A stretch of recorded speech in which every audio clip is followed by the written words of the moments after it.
buzasan, hech kimni sut put demasdan buzib tashlaysan. Bugunni o'ziga buzib tashlaysan.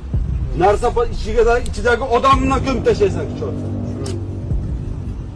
O'zlarini sut put deb hammasini erkalatgan. Orqadan eshik ochganni, hujjatini ko'rasan.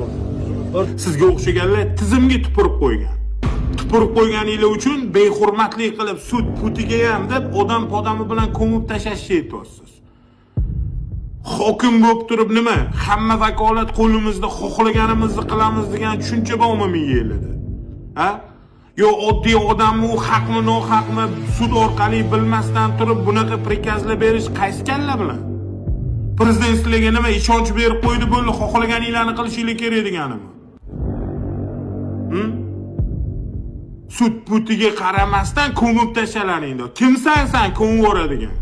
Savol, o'zingga savol bergan. Hokim buva kimsan? Odamlarni olib ko'mib yuboradigan daraja. Vakolatingiz kengayib ketmadimi? Chustliklarni yo'qotib qo'ymayapsizlarmi?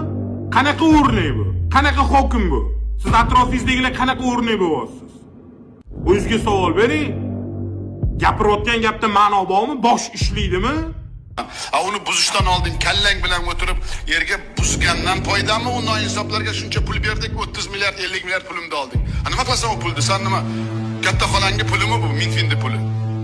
O'tirib qo'ygan joying bormi sen O'zbekistonga bittanchi noinsoflarni? Siz prezidentga rahmat emas, la'nat olib kelyapsiz. Va sizga o'xshagan hokimlar hokimiyatda joy yo'q deb hisoblayman. Sizga o'xshagan hokimlarni hokimiyatga o'tirg'izib qo'ysa, sizlar na sudga tupurib yuboryapsizlar, na qonunga tupurib yuboryapsizlar. Vakolatdan kelib chiqib, odam podami bilan ko'mib yuborishga ham buyrug'i berib yozdirib turibsizlar.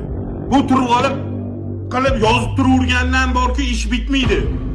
Amalda ish qilish kerak. Qanaqa hokimiyatga bor, hokim bo'lgansizlar bilmayman. Javob bersin-da, ishdan ketsin bunaqa hokimlar.